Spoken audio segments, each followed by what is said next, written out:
नमस्कार बच्चों, आप सब कैसे हो। कल के वीडियो में हमने पाठ 10 अध्यापिका की सीख ये कहानी आधी पढ़ी थी। आपको याद है ना? तो आगे की कहानी समझने से पहले हम एक बार कल जो पढ़ा था वह रिवाइज करते हैं। बच्चों, यह कहानी शुरू होती है एक संयम नाम के लड़के से, जिसने नए स्कूल में दाखिला एडमिशन लिया था, लेकिन वह बहुत घमंडी था। उसके साथ पढ़ने वाले बच्चे जब भी उसके साथ बात करने की कोशिश करते तो वह उनको अनदेखा कर देता था। वह अपने बड़े घर, बहुत सारे नौकरों और बड़ी बड़ी गाड़ियों की ही बातें करता रहता। उसका यह घमंडी स्वभाव के कारण उसके दोस्तों ने धीरे धीरे उसके तरफ ध्यान ही देना बंद कर दिया। अब आगे की कहानी में क्या होता है वो आज हम जानेंगे। तो सभी बच्चे पेज नंबर 75 निकालेंगे।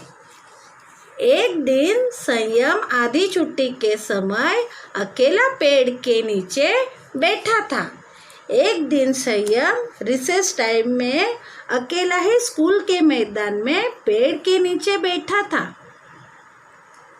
सब बच्चे मिलकर खेल रहे थे। किसी ने उसकी ओर ध्यान नहीं दिया।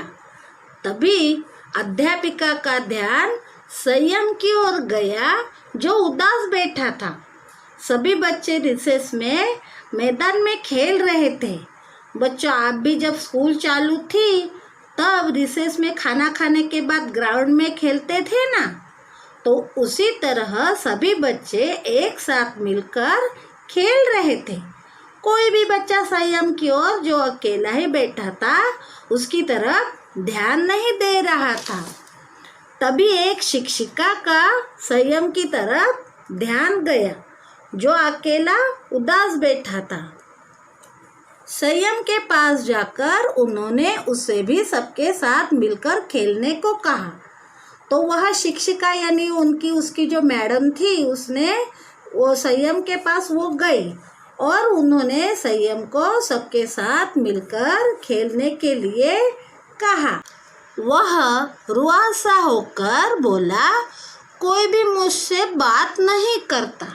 तभी संयम रुआसा मतलब रोने जैसा मुंह बनाकर बोला कि मैडम, कि मुझसे कोई भी बात नहीं करता। बच्चों, अगर आपके साथ कोई ऐसा करे तो आपको कैसा लगेगा? आपको बुरा लगेगा ना। अध्यापिका जी ने उसे अपने कमरे में बुलाकर कहा कि वे उसे कुछ समझाना चाहती है।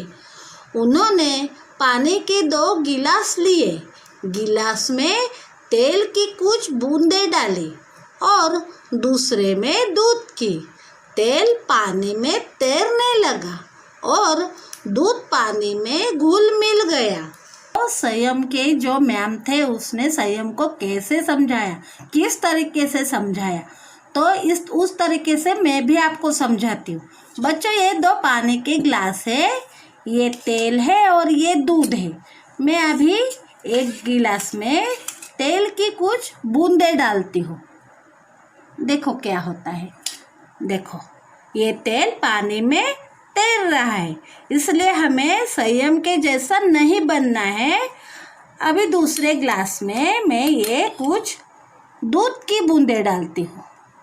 देखो, ये पानी में दूध कैसा घुल मिल गया। बच्चों, हमने जब यह दूध पानी में डाला तो दूध पानी में घुल मिल गया, मिक्स हो गया। पर जब तेल पानी में डाला तब तेल पानी के ऊपर तैरने लगा।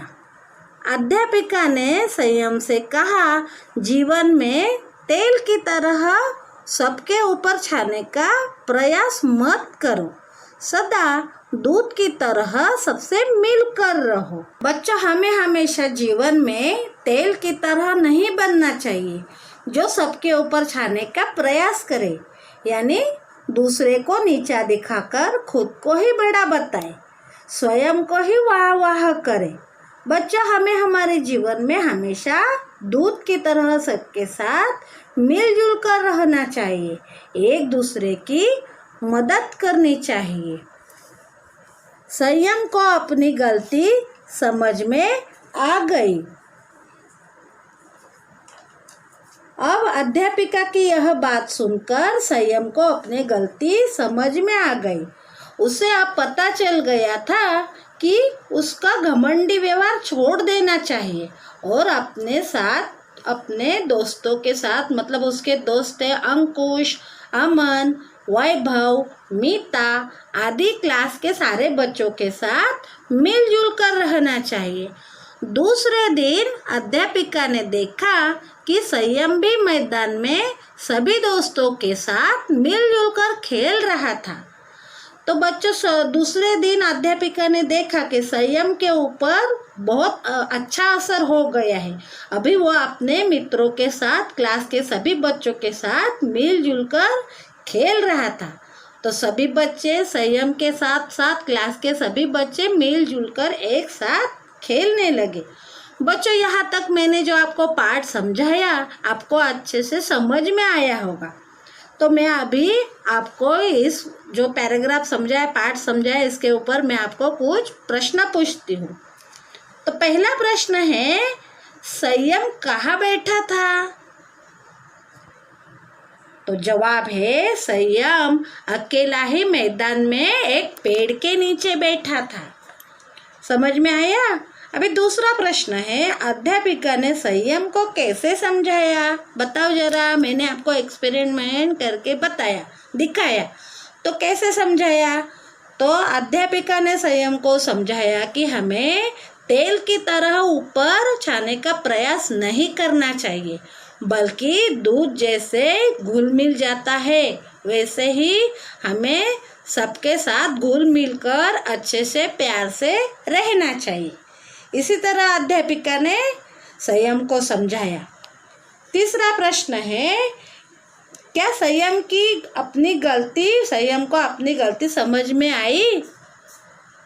तो हाँ, अध्यापिका ने उसे अच्छे से, उसके टीचर ने, मैम ने अच्छे से समझाने के बाद संयम को अपने गलती का एहसास हो गया। उसने सोचा कि मेरा स्वभाव घमंडी है, वो छोड़ देना चाहिए और अच्छे से बाकी बच्चों के साथ मिलजुल कर रहना चाहिए। आखिर में संयम को अपनी गलती समझ में आ गई। इसी तरह हमारा ये पाठ पूरा हो गया। अभी हम करेंगे पेज नंबर 76 में पाठ को समझे। इसमें पहला प्रश्न है, सही उत्तर चुनकर सही निशान लगाओ। क में है, अंकुश कैसा लड़का था? तो क्लास में अंकुश कैसा लड़का था? बताओ बच्चों, शरारती था, होशियार था या घमंडी था? तो बच्चों, अंकुश होशियार लड़का था, इसलिए होशियार शब्द के सामने आपको सही का निशान लगाना है। ख में है, पेड़ के नीचे कौन उदास बैठा था? तो पेड़ के नीचे अकेला संयम बैठा था, तो संयम शब्द के सामने आपको सही का निशान लगाना है। अभी हम करेंगे प्रश्न नंबर 2 में निम्नलिखित प्रश्नों के उत्तर दो। इसमें मौखिक है, तो ये आप अपने नोटबुक में मैंने जैसे लिखा है, हेडिंग डाला है, ऐसे आपके नोटबुक में लिखोगे। उसमें मौखिक है। पहला क है, संयम नए स्कूल में किस लिए गया था? तो उत्तर है, संयम नए स्कूल में दाखिला लेने गया था। ख में है, अध्यापिका ने किसकी प्रशंसा की? तो उसका उत्तर है, अध्यापिका ने अंकुश की प्रशंसा की। ग में है, संयम के सहपाठियों के नाम क्या थे? तो उत्तर है, संयम के सहपाठियों के नाम अंकुश, अमन, वैभव, मीता आदि थे। बच्चों, होमवर्क में आपको वर्कशीट पेज नंबर 3 में अपठित गद्यांश 1 वो आपको करना है। गद्यांश है, एक दर्जी था। बच्चों, दर्जी मतलब कपड़े सिलाने वाला। उसका नाम असलम था। उसकी एक कपड़े की दुकान थी। दुकान के पास एक हाथी रोज नहाने जाता था।